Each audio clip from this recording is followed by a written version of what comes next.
pour préparer la canonisation de Jean-Paul II. Et que dans le cycle de conférences du Centro San Lorenzo, on évoque un certain nombre de points de l'héritage de Jean-Paul II. Et bien ce soir, je vais vous parler de la bonne nouvelle sur le corps que nous a donné ce grand pape qui sera dimanche saint. Car il y a une bonne nouvelle sur le corps. Il y a une bonne nouvelle de l'Église sur le corps, un évangile du corps, dit Jean-Paul II. Cette bonne nouvelle, Jean-Paul II l'a exposée, l'a commentée, développée, comme aucun pape ne l'avait fait jusqu'à lui, dans ce qu'on appelait la théologie du corps, dont Jean-Paul II a dit qu'elle était également une théologie du sexe.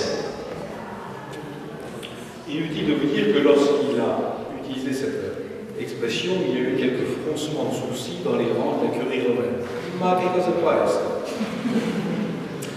C'était le 14 novembre 1979, il était élu à peine depuis plus d'un an, et on le connaissait encore mal. Et il venait d'entreprendre, depuis le 5 septembre précédent, un parcours de catéchèse qui poursuivra sur 5 années et 3 mois exactement, de mercredi en mercredi, jusqu'au 28 novembre 1984. 28 novembre 1984, il y aura cette année 2014, exactement 30 ans. Au total, cette monumentale catéchèse de 135 discours, magistère génial de Jean-Paul II, dira le cardinal Angelo Scola, représentera près de 800 pages de texte, soit le plus vaste enseignement pontifical de tous les temps sur un même sujet. Il n'y a pas d'équivalent dans toute l'histoire de l'Église. Bombe à retardement théologique qui pourrait exploser avec des effets spectaculaires au cours du 3e millénaire de l'Église, dira son biographe américain George Weigel, que vous avez entendu, que vous allez entendre. Et George Weigel ira jusqu'à prophétiser: lorsque cela arrivera, la théologie du corps sera regardée comme un tournant, non seulement dans la théologie catholique, mais dans toute l'histoire de la pensée moderne. Bien voyez-vous, c'est le grand héritage de Jean-Paul II, le grand legs de Jean-Paul II, dont je crois qu'il s'adresse en priorité à vous, les jeunes. Parce que vous savez qu'il vous a aidé. Énormément aimé. Enfin, quand je dis vous, en fait c'était nous, parce que c'est nous qui étions jeunes à cette époque-là. Quelles sont les lignes de force de cette bonne nouvelle sur le corps? Je vous en proposerai 4 majeures. Première bonne nouvelle, notre corps est fait pour dire Dieu. Je répète, notre corps est fait pour dire Dieu. C'est la conclusion que Jean-Paul II tire de tout son commentaire sur la Genèse, c'est-à-dire les 23 premières catéchèses de l'ensemble de 135 qui constituent la théologie du corps. Vous voyez, ça n'est pas tant l'homme individuel, c'est cet homme qui est homme ou femme, qui est l'image de Dieu. C'est par sa capacité de communion que l'homme se découvre créé à l'image de Dieu. Et Jean-Paul II va jusqu'à dire que c'est ce qu'on peut dire de plus important en théologie. L'homme est image de Dieu par la capacité de communion qui le caractérise. Et il découvre cette réalité, cet homme, à travers ces trois expériences originelles que sont la solitude, l'unité et la nudité. Vous n'avez pas sursauté de 20 cm sur votre chaise quand je vous ai dit que l'homme était l'image de Dieu par sa capacité de communion. Vous auriez dû. Vous auriez dû parce que, spontanément, on est porté à croire que l'homme est l'image de Dieu à cause de ses caractéristiques spirituelles, de son intelligence ouverte à toute vérité, du fait de sa volonté ouverte à tout bien. Bref, de cette intelligence qu'il partage avec cet être pure intelligence qu'est Dieu. Eh bien non. Bien non, parce que ce n'est pas ça qui est l'essentiel de Dieu. Dieu n'est pas Dieu d'abord parce que c'est un être purement spirituel. Dieu est Dieu d'abord parce que c'est un être de communion. Et c'est pour cela que l'homme est l'image de Dieu. Parce que si c'était les facultés spirituelles qui nous rendaient l'image de Dieu, mais l'ange le serait beaucoup plus que nous. Et pourtant, c'est de l'homme et de la femme qu'il est dit qu'ils sont l'image de Dieu. Précisément parce qu'ils sont capables d'une communion et que cette communion est porteuse de vie. Et vous comprenez pourquoi le mystère de la vie est intrinsèquement lié au mystère de l'image de Dieu. Les anges ne donnent pas la vie. Les anges n'engendrent pas les animaux. Les papas-anges, les bébés-anges, les mamans-anges, ça n'existe pas. L'homme engendre, l'homme procrée, l'homme donne la vie.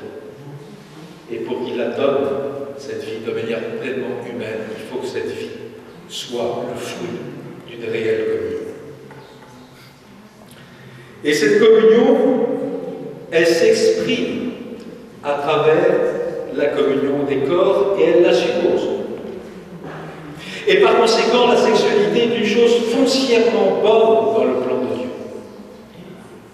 Elle est finalement ce par quoi l'homme est icône dans la chaîne de la communion des personnes divines.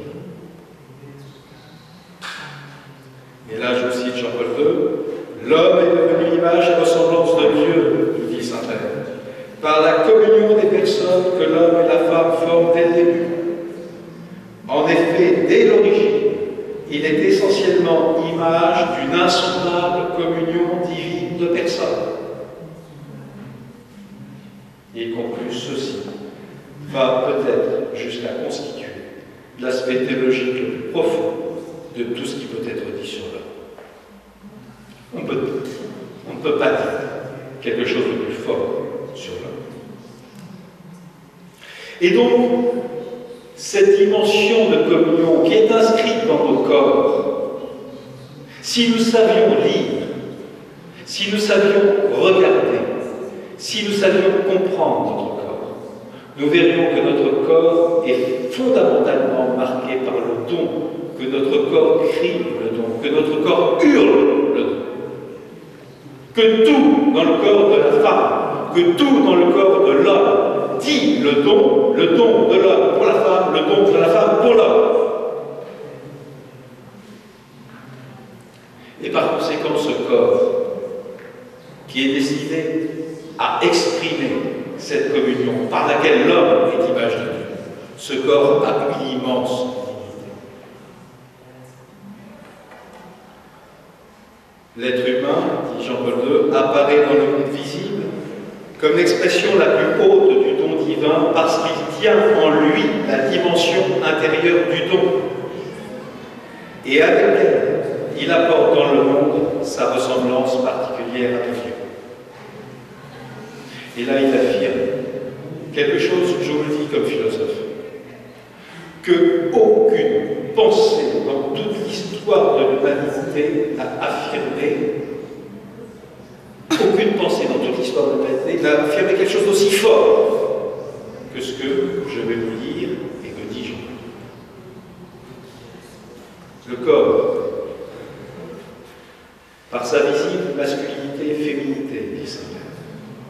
Et seulement lui est capable de rendre visible ce qui est invisible, le spirituel et le divin.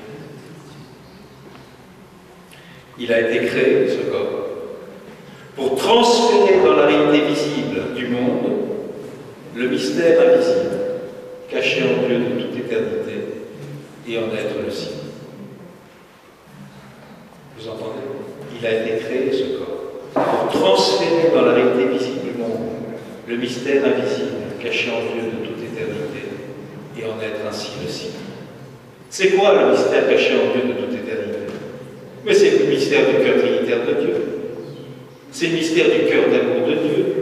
C'est le mystère du don parfait des personnes divines. Le Père qui est l'amour donné, le Fils qui est tout l'amour reçu, l'Esprit qui est tout l'amour échangé. C'est ce corps, c'est ce cœur de communion brûlant d'amour, parce que brûlant de don, qu'est Dieu. Et de cela, le corps est seulement est capable d'en être le signe.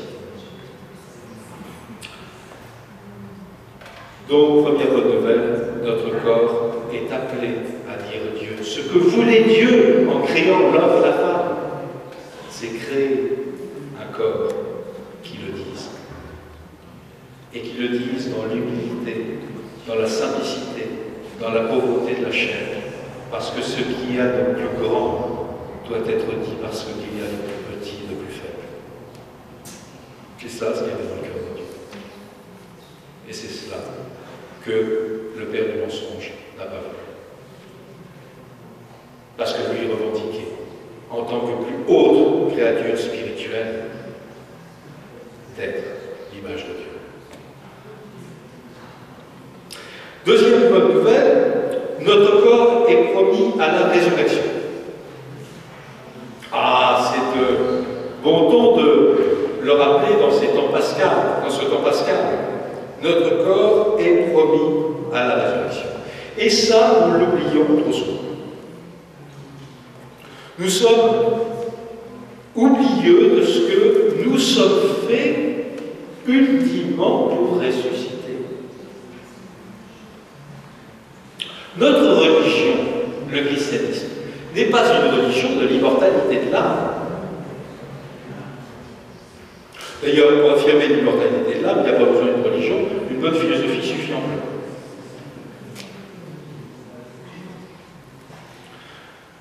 Notre religion, ce qu'elle a de spécifique, c'est ce que nous exprimons à la fin de notre credo. À la fin, dans le double sens du terme, c'est-à-dire à la fois le terme et la finalité, le but. Je crois à la résurrection de la chair et à la vie éternelle. Et nous professons l'affirmation de la vie éternelle de manière connexe à l'affirmation de la résurrection. L'éternité, c'est la vie dans la résurrection. Et c'est tout le sens des paroles de Christ dans sa réponse aux Sadducéens sur la résurrection des corps. Ces Sadducéens qui ne croyaient pas à la résurrection. Et c'est précisément au commentaire de cette parole de Jésus que Jean-Paul II consacre le troisième volet scripturaire de la théologie du corps. Alors il faut réfléchir un instant sur ce qu'est la résurrection. Bon, c'est une question un petit peu difficile. C'est une question un petit peu difficile parce que sur cet état, nous ne le connaissons pas encore. Et par conséquent, sur cet état, nous ne pouvons que balbutier. Nous ne pouvons, comme dit Jean-Paul II, ne nous en faire qu'une idée approximative. En tout cas, on peut s'en faire deux idées fausses. La première idée fausse, c'est de croire que la résurrection serait une sorte de réanimation, c'est-à-dire une récupération par l'âme de son corps. La mort, c'est la dissociation de l'âme et du corps. La résurrection serait la réintégration de l'âme dans ce corps en dehors du duquel elle vivait, puisqu'elle est subsistante, comme on dit en termes techniques.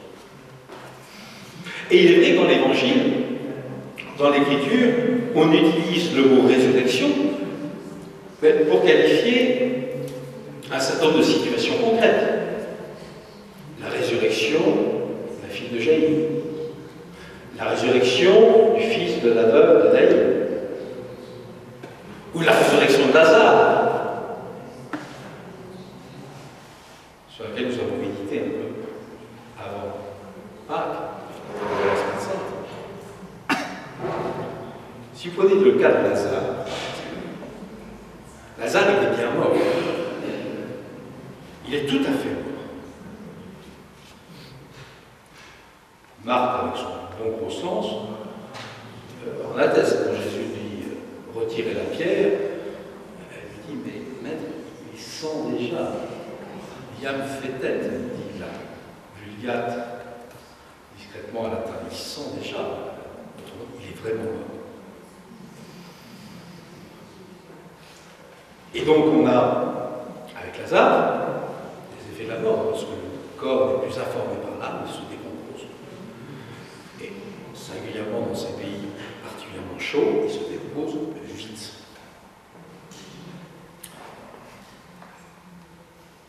Jésus s'adresse à Lazare.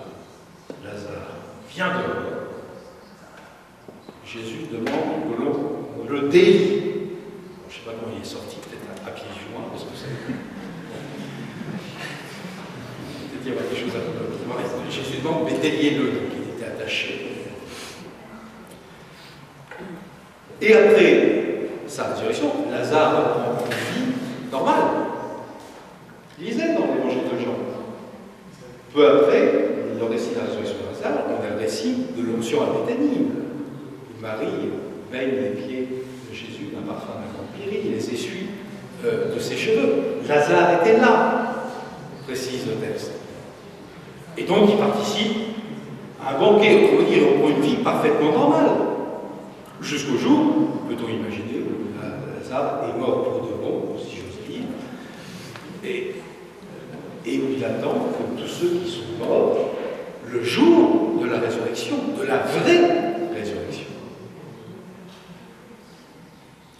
Et donc Jean-Paul II dit, la résurrection signifie non seulement la récupération de la corporéité et le rétablissement de la vie humaine dans son intégrité grâce à l'union de l'âme et du corps, mais aussi un état absolument nouveau de la vie humaine elle-même. Donc la résurrection, ce n'est pas une simple réanimation. Et dans tous les cas de résurrection mentionnés par l'Écriture, on devrait plutôt, en toute rigueur de terme, les qualifier de réanimation. Deuxième idée fausse, la résurrection n'est pas non plus une forme de spiritualisation ou d'angélisation de la nature humaine, dans laquelle le corps serait quasiment évanescent, ne serait plus vraiment un corps. La nature humaine serait spiritualisée de telle sorte que on serait quasiment des anges. Et dans ce cas, parler de résurrection n'a pas de sens. Si la résurrection est une désincarnation, ça n'est plus une résurrection. Vous comprenez? Et Jean-Paul II fait remarquer, le Christ ne dit pas à la résurrection on est des anges, dans sa réponse au Sadducéens. Le Christ dit à la résurrection on est à la manière des anges. Ah, des anges.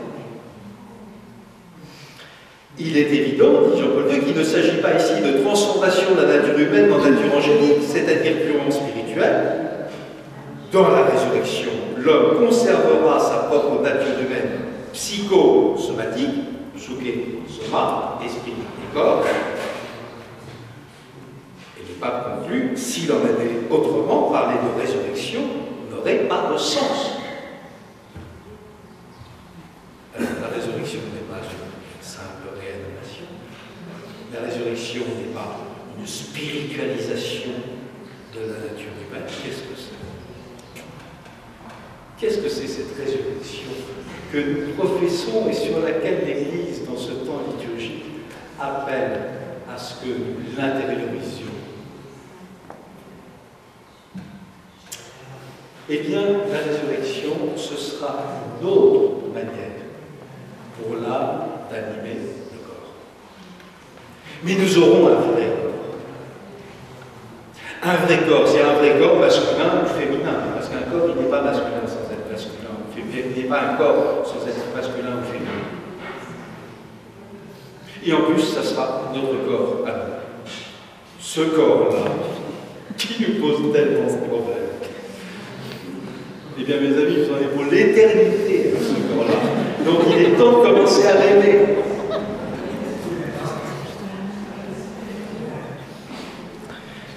Mais il y aura une façon infiniment plus parfaite pour l'âme d'animer ce corps.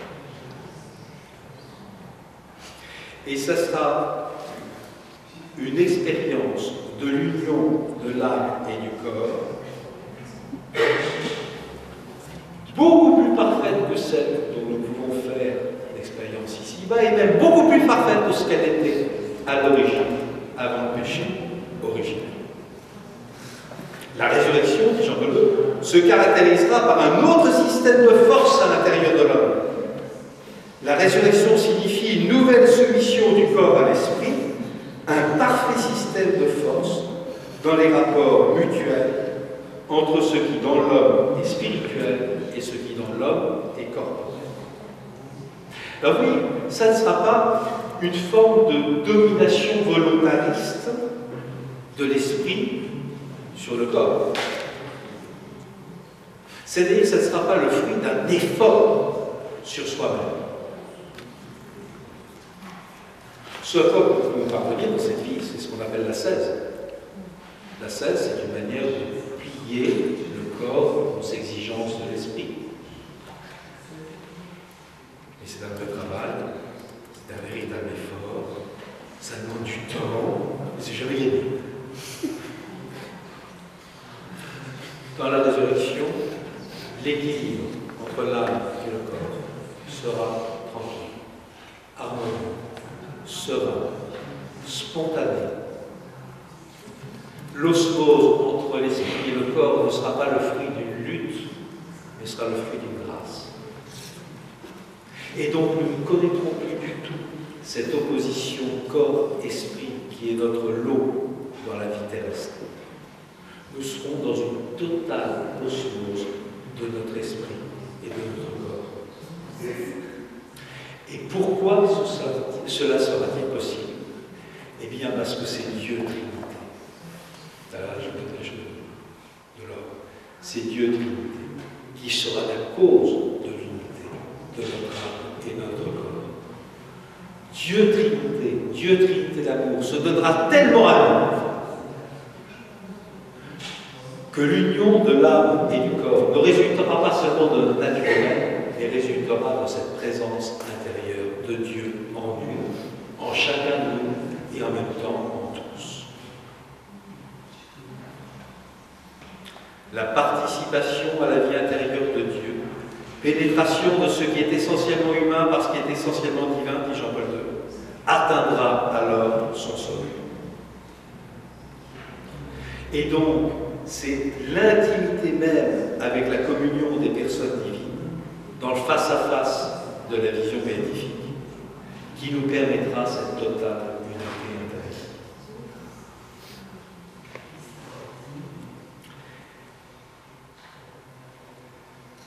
Et c'est ça la vérité finale de la foi chrétienne. C'est ça la raison de notre espérance. Ce que nous attendons, ce n'est pas d'être une âme immortelle, chantant les Alléluia, les Hosanna pour l'éternité. Notre destinée, notre espérance, c'est la résurrection. C'est pour l'éternité un corps, et un corps dans une totale osmose avec notre esprit, parce que précisément, Dieu sera la cause de notre vie.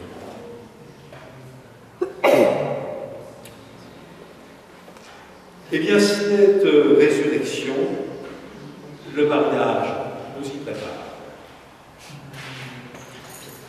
virginité, le célibat, l'annonce de manière prophétique.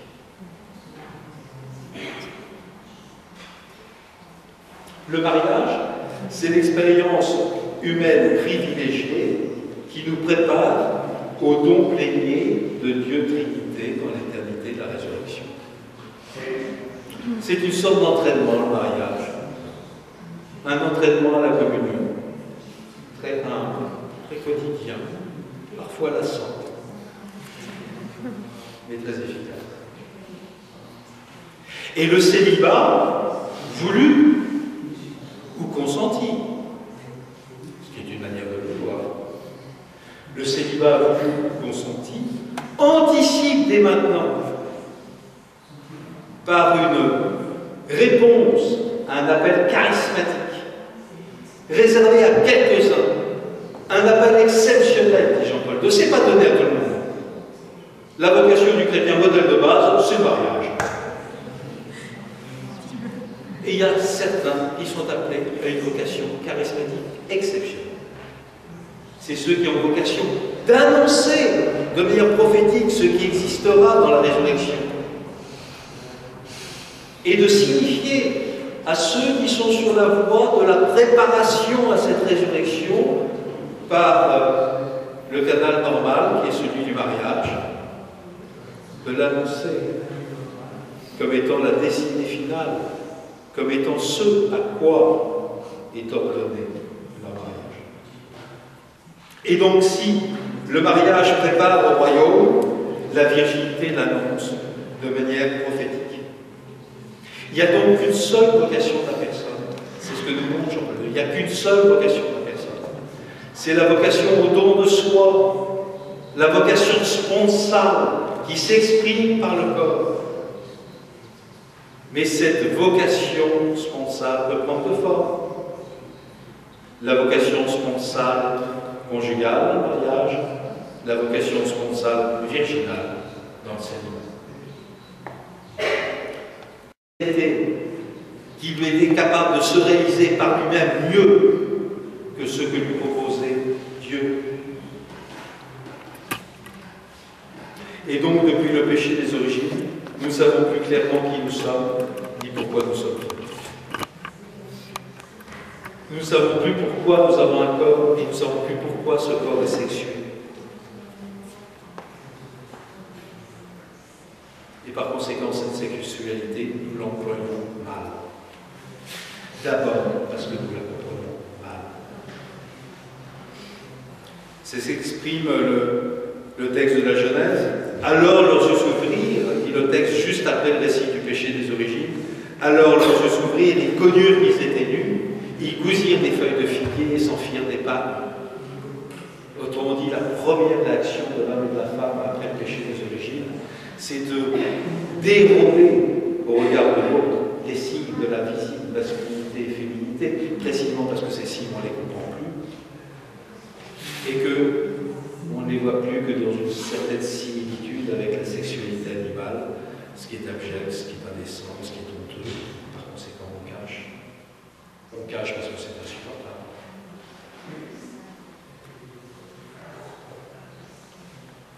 Et donc, sur la sexualité, se fait jour un changement de regard.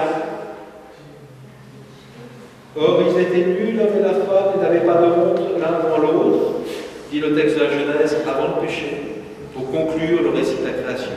Ils n'avaient pas de honte, tout simplement parce qu'il n'y avait aucune raison d'avoir honte dans ces signes. Ils étaient faits pour réaliser la communion par laquelle ils réalisaient leur vocation d'image de Dieu. Donc ces signes de la masculinité, de la féminité, dans la lumière des origines, ils étaient magnifiques. Ils étaient tout revêtus de la splendeur de leur finalité. Après le péché, alors leurs yeux s'ouvrirent, ils connurent qu'ils étaient nus. Et cette sexualité, il la cache, il la planète. Et ce changement de regard conduit à cet avertissement du Christ dans le sermon sur la montagne. Il vous a été dit, tu ne commettras pas l'adultère. Eh bien, moi, je te dis, celui qui regarde une femme pour la désirer, a déjà commis avec elle dans son cœur. le Christ ne fait que prendre en compte ce regard falsificateur du don, ce regard chosificateur, ce regard appropriateur, si vous me permettez l'expression, qui caractérise l'homme de la concupiscence. Ce désir du cœur, ce regard pour désirer, ce regard pour utiliser, ce regard pour s'emparer de l'autre, ce regard qui chosifie l'autre, qui l'instrumentalise, qui le fait chuter sur le registre de l'utilisable, et donc qui fait déchoir la personne de sa dignité de sujet pour la transformer en objet. Le regard qui réduit l'autre à un objet possible de satisfaction, de la convoitise égoïste. Ce regard qui ne sait plus admirer, mais ce regard qui convoite, qui désire.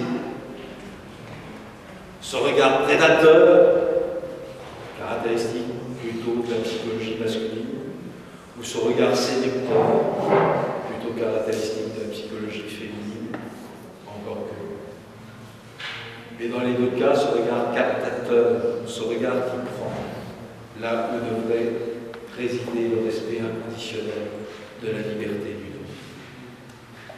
Et donc, ce regard qui aboutit à la négation de la qualité de la personne chez nous. Ce regard qui conduit à la falsification de la communion. Ce regard qui, dit Jean-Paul II dans une expression terrifiante, ce regard qui est une façon d'extorquer son don à l'autre personne et de le réduire intérieurement à n'être plus qu'un simple objet.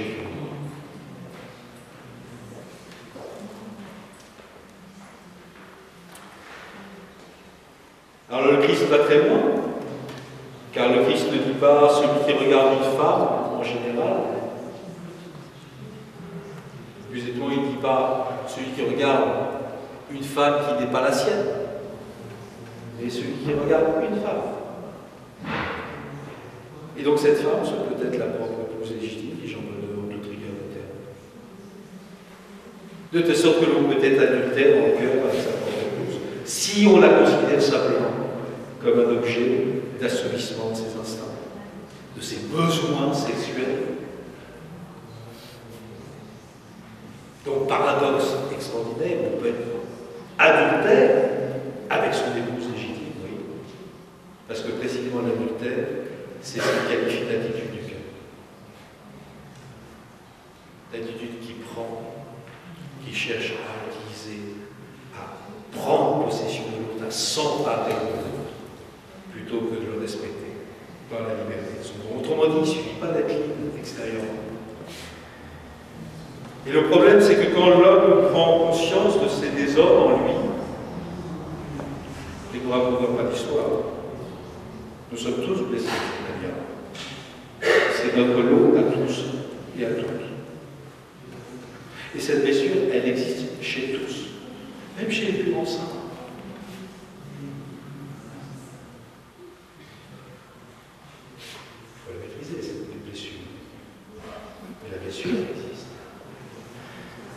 Eh bien, lorsque l'homme prend conscience de cet désordre en lui, il a tendance à s'excuser. Et pour s'excuser, il cherche à accuser. Et qui accuse-t-il? Son corps. Pour s'excuser de ce qui n'est pas l'homme. Parce que quand on regarde le cœur d'un homme ou d'une femme, quand on pénètre dans la vérité d'un cœur, on sait qu'il y a beaucoup de choses qui ne sont pas merveilleuses. Vous connaissez ce mot terrible de Joseph de Maistre. Joseph de Maistre disait « J'ignore ce qu'est l'âme d'un coquin ».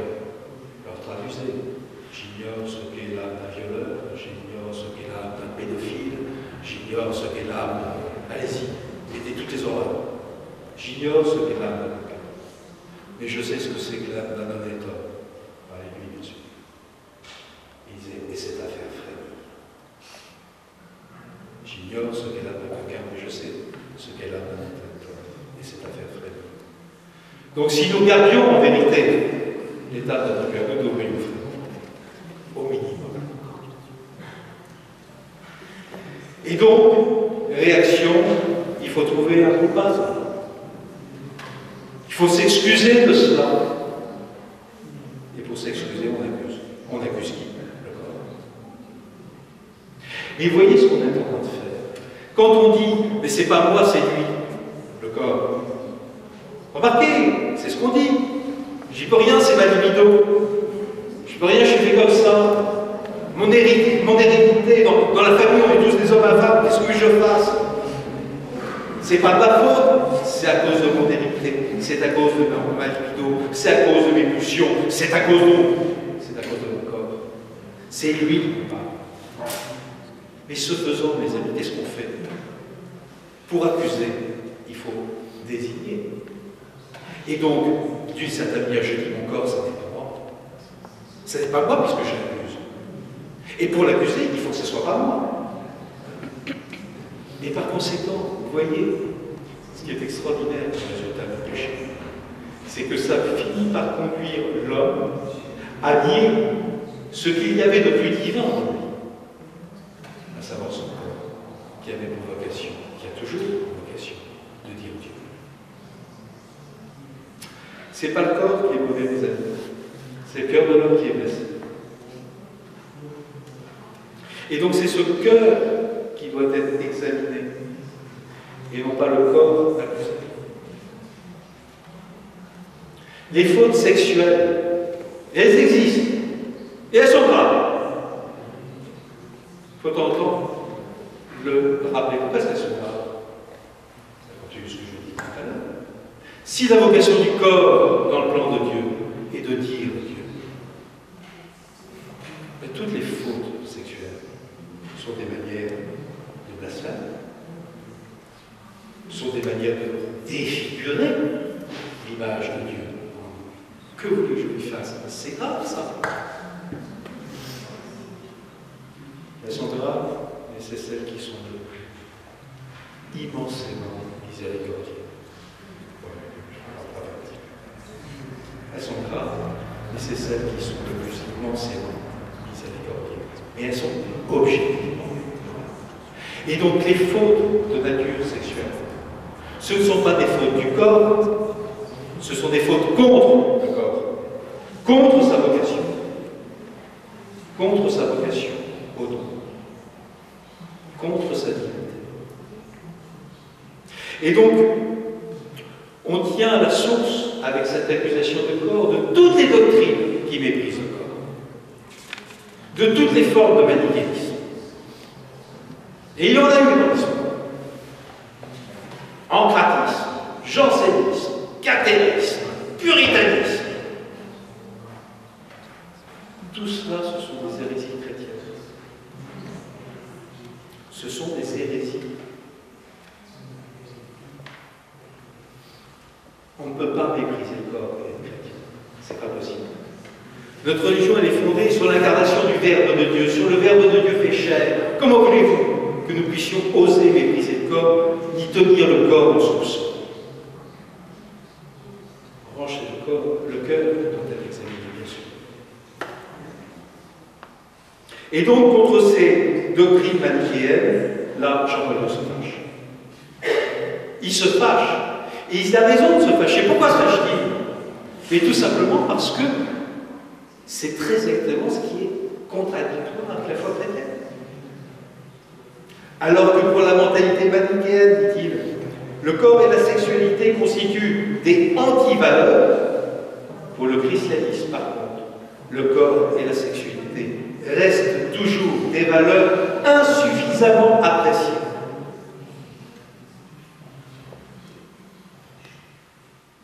Et il conclut, la façon manichéenne de comprendre et évaluer le corps et la sexualité de l'homme est essentiellement étrangère à l'Évangile. Alors la blessure de notre cœur, nous n'en sommes pas responsables, nous en sommes les héritiers. Mais il relève de notre liberté d'y céder ou d'y résister. Sommes-nous livrés à nous-mêmes pour cela? Eh bien, précisément parce que le Christ est venu accomplir la rédemption de notre corps, et c'est la quatrième bonne nouvelle. La rédemption de notre corps est déjà accomplie.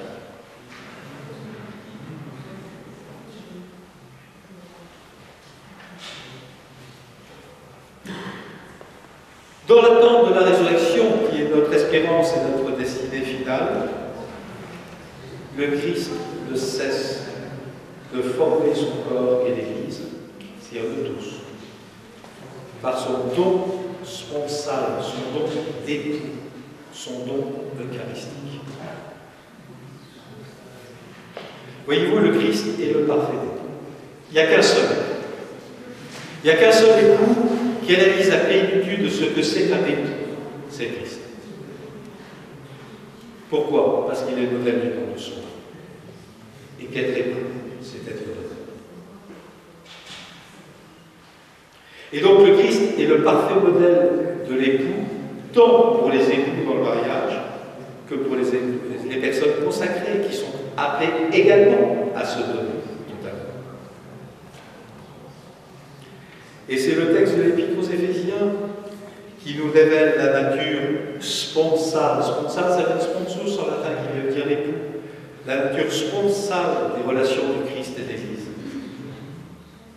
De telle sorte que ce texte de l'Épître aux Éphésiens, qu'on appelait autrefois l'Épître du mariage, ce texte de l'Épître aux Éphésiens, il est valable tant pour la théologie du mariage que pour la théologie du sacerdoce et de la vie consacrée.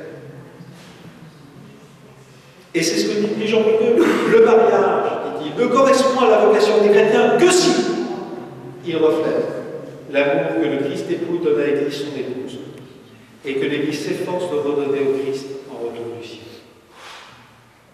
Vous entendez bien? Le mariage ne correspond à la vocation des chrétiens que si il reflète ça. Ça veut dire qu'en dehors de cette conformation du mariage aux relations du Christ et de l'Église, c'est pas une vocation chrétienne. Ça peut être un état très estimable, reconnu socialement, bien vu et bien porté, de gens très bien, et qui savent, mais c'est pas une vocation chrétienne. Pour être une vocation chrétienne, le mariage doit être conformé aux relations sponsales du Christ et de l'Église. Les relations du Christ et de l'Église, ça va usque mortem mortem mortem crucis. Jusqu'à la mort de la mort. L'amour que l'Église s'efforce de rendre au Christ en retour du ciel, ça va jusqu'au martyre. Au moins c'est clair. Et du côté du célibat consacré, cet amour nuptial, dit Jean-Paul II, avec lequel le Christ a délégué son épouse et s'est livré pour elle, n'est-il pas également la plus pleine incarnation de l'idéal de la continence pour le royaume des cieux? Ne trouvent-ils pas leur soutien précisément en cela tous ceux qui, hommes et femmes, choisissant le même idéal, désirent lier la dimension nuptiale de l'amour à la dimension rédemptrice, suivant le modèle même de Jésus? Alors comment se réalise dès ici-bas cette nuptialité ou cette spontanéité du Christ et de l'Église, qui ne sera pleinement accomplie que dans le royaume, comme au moment de la résurrection? Et bien ça s'accomplit par l'Eucharistie. Parce que vous voyez, dans l'Eucharistie, quand Jésus a institué l'Eucharistie,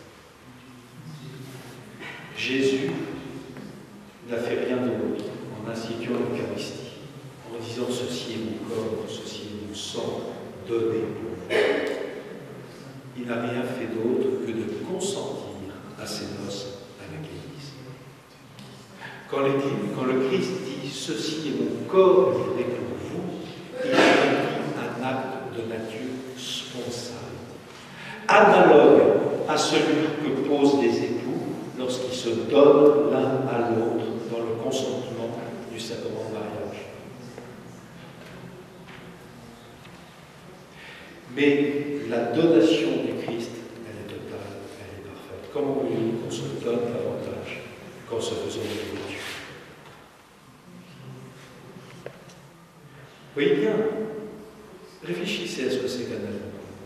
Un aliment, c'est une réalité qui a vocation à être détruite pour servir à constituer la substance de celui ou celle qui nourrit. C'est ça la définition d'un aliment. Mais le Christ s'est fait nourriture. Il le dit clairement. Mon corps est vraiment une nourriture. Mon sang est vraiment une boisson. Et donc, il s'offre par cette expression de l'aliment, du pain et du vin, il s'offre comme dans une offrande absolue, totale et absolue. Il représente l'archétype du don de lui-même. Mais comme tout mariage, un mariage doit être consommé. Pour être pleinement constitué comme mariage, il ne suffit pas de consentir pendant la messe de mariage. Il faut donner son corps, de telle sorte que le mariage il finit de célébrer non pas la sortie de la messe, mais dans le but conjugal. Et que le don des corps fait partie intégralement de la célébration liturgique du mariage. C'est un acte liturgique. Eh bien, le mariage du Christ et de l'Église, qui est un vrai mariage, qui est réellement un mariage, il fallait qu'il fût consommé.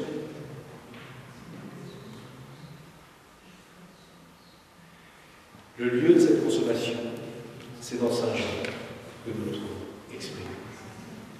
Quand vous prenez le texte latin de la Vulgate de Saint Jérôme, dans Saint Jean, la dernière parole de Saint Jean est sur les lèvres du Christ, juste avant qu'il rende son dernier soupir d'amour au Père, la dernière parole que Saint Jean met sur les lèvres du Christ, c'est consummatum est. On traduit souvent tout est accompli en français, mais bien sûr tout est accompli. Toute l'œuvre de la rédemption est accomplie, c'est une affaire entendue. Mais c'est consommé. Consummatum est. Qu'est-ce qui est consommé? Les noces du Christ et de l'Église. La croix, c'est la couche nuptiale du Christ et de l'Église. Et effectivement, à partir du moment où il a achevé le don de lui-même pour cette consommation d'amour, il a dit inclinato pectere spiritu, et inclinant la tête, il rendit. Toute l'œuvre était accomplie. Eh bien, toute célébration de l'Eucharistie est une célébration de ces noces. Et c'est une anticipation de ces noces qui seront les noces éternelles du royaume. Lorsque le Christ époux reviendra dans la gloire recevoir le don de son épouse. Et c'est très étonnant ce que lui dit l'épouse dans chaque Eucharistie.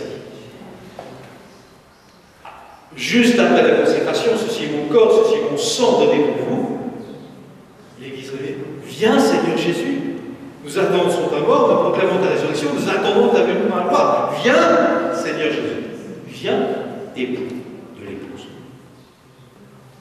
L'épouse appelle l'époux. Mais elle n'est pas prête. Elle n'est pas prête, cette épouse. Alors il faut que l'époux la forme au nom d'elle. Et pour cela, il lui donne son corps en nourriture. Heureux les invités au festin des noces de la nuit. Proclame le célébrant avant le rite invitatoire, dans le rite invitatoire à l'union. Heureux les invités au festin des noces, pas seulement au repas du Seigneur, au festin des noces de la nuit. C'est une invitation à des noces. Alors évidemment, l'Église qui sait, comme épouse qu'elle n'est pas prête, elle répond en disant, Seigneur, je ne suis pas prête. Tu sais bien, tu connais ton épouse, tu l'as dit. Tu sais que ton épouse n'est pas prête. Seigneur, je ne suis pas dit de venir à ces noces. Je ne suis pas encore dit. Viens quand même. Mais le moment où le Christ reviendra dans la gloire, vous comprenez? C'est ça ce qui est important. Nous ne savons pas quel sera le moment du retour du Christ dans la gloire, qui sera la fin des temps et en même temps le temps de la résurrection et du jugement. Nous ne le savons pas pour une bonne simple raison, c'est que ça dépend. le Christ reviendra lorsque l'Église sera telle épouse. Qu'elle sera sans tache, ni ride, ni rien de tel, mais toute parée et resplendissante pour son époux, comme dit le texte de l'Épître aux Éphésiens, en écho au Cantique des Cantiques. Et à ce moment-là, le Christ reviendra dans la gloire et il recevra la plénitude du don de l'épouse. D'ici là, l'Eucharistie nous y prépare. Et donc l'Eucharistie est le sacrement le plus conjugal, le plus sponsable. Il est même, dit Jean-Paul II, le prototype de tous les sacrements de la Nouvelle Alliance. Parce que tous les sacrements qui nous ont été mérités par l'œuvre de rédemption sont l'effusion de l'œuvre rédemptrice de l'époux. Jean-Paul II nous montre que la rédemption, le Christ rédempteur est un Christ époux. Il est rédempteur d'abord, parce qu'il est époux. Et donc on aboutit à cette vérité fondamentale. L'Église vit de l'Eucharistie, Ecclesia de Eucharistia vivit. C'est d'une certaine manière le point d'aboutissement de toute la théologie du corps. Et chose étonnante, c'est le titre de la dernière encyclique de Jean-Paul II. Ecclesia de Eucharistia vivit. L'Église vit de l'Eucharistie. Comme si c'était là son message ultime, ce qui nous a légué de plus précieux. D'une certaine manière, le point final qui renvoie à ce qui a été au tout début de son enseignement pontifical à travers cette théologie du corps. Et à ce moment-là, le terme rejoint le principe.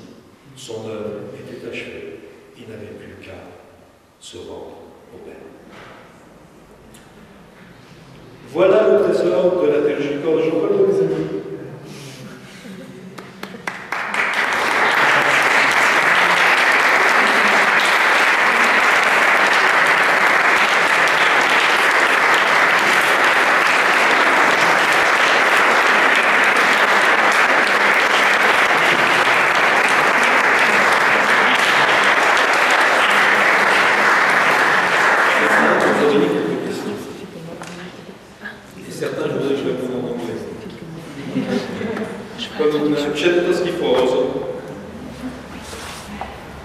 I will do the translation of the questions, maybe.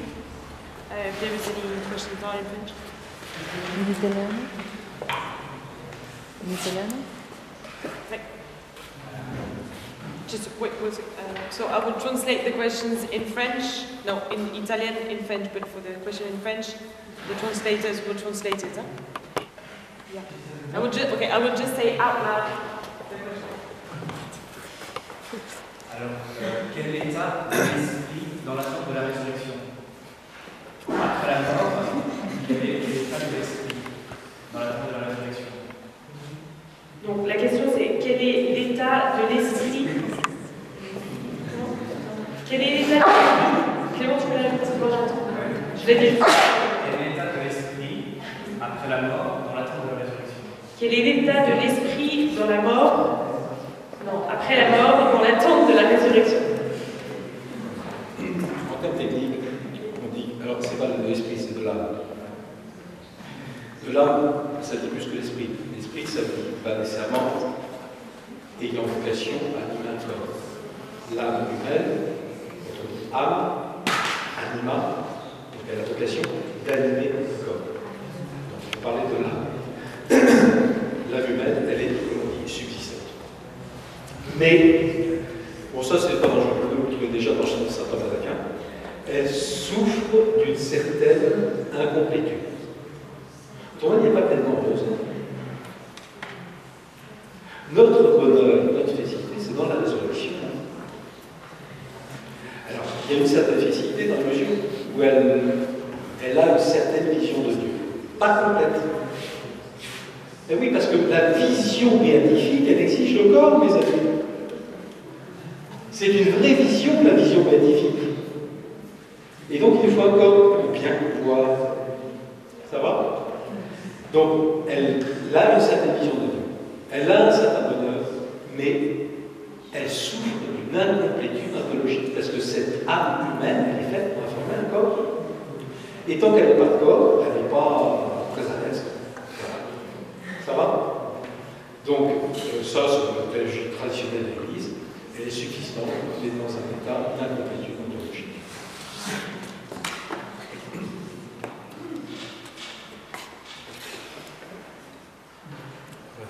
Une question théologique un peu subtile. Pourquoi faut-il attendre si longtemps pour récupérer notre corps après la mort? Pourquoi est-ce que la résurrection, enfin, la parousie, le retour de Christ en gloire, va venir si tard, c'est ça? Ben, je vous ai donné la réponse, ça dépend de vous. Je vais vous dire une chose, père. Je vais être un peu provocateur. Si vous disiez votre messe, pleinement et totalement, vous en mourriez d'amour avant d'avoir fini de la célébrer. Si nous réalisions pleinement ce que nous faisons lorsque nous communions, mais il devrait y avoir que des cadavres à la sortie. On devrait tous mourir d'amour, mais ce ne serait pas de mortisme du tout. On devrait mais brûler d'amour littéralement. Donc la limite, elle n'est pas en Dieu, elle est en nous.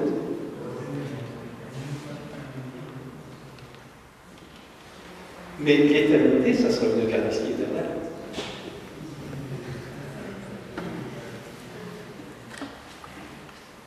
Ça sera une consommation d'amour éternel. Enfin, on balbutie. Même Jean-Paul II balbutie. Vous voyez? Mais je ne plaisantais pas en disant que ça dépend de nous. Et de chacun de nous. Si plus nous communierons souvent, en allant à la messe tous les jours, ou en faisant comme Saint Louis qui a assisté 2 messes par jour, au minimum, ou le roi Baudouin qui, tout en étant roi d'un royaume, arrivait à exiger d'avoir la messe quotidienne. Et si dans un voyage on ne lui promettait pas d'avoir la messe quotidienne, mais il y a le droit. Voilà. Oui? D'une certaine manière, à chaque fois que va paraître par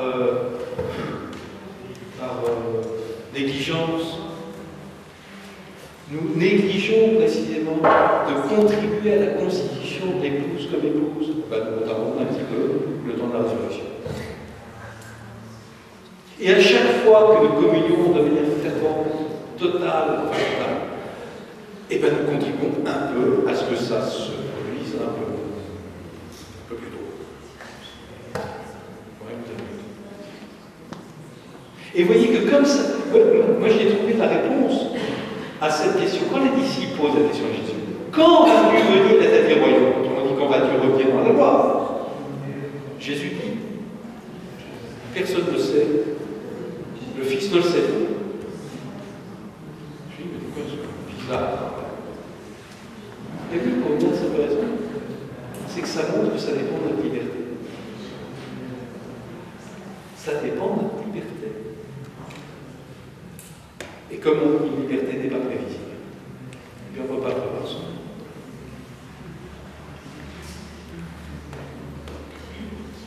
Moi j'ai une question sur ce que vous avez expliqué à propos de la sexualité.